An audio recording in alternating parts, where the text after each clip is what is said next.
created your travel business because you have a passion for travel, but for some reason, you may no longer be in love with the business that you've created. Does this sound familiar?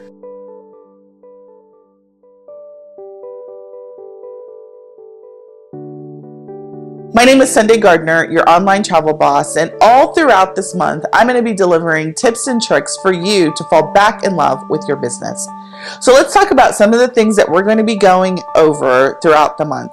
The first is we're going to talk about you getting realigned to your business vision and making sure not only do you have one, but you and everybody that is encountered with you is aligned to it.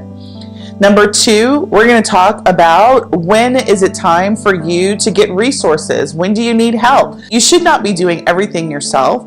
Rome was not built alone, nor should you build your business alone. The number three thing that we're going to be reviewing throughout the month is when you should get the appropriate tools in your business to help automate some processes so that you're not having to do everything manually or also by yourself.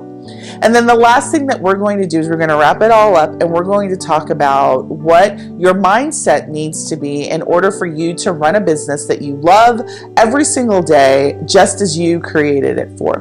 What I want you to do is I want you to look in the description and sign up for the email list so that you do not miss any of the tips that are going to come out throughout the month. This is Sundey Gardner, and if you have any questions, I look forward to hearing from you soon, and I'll talk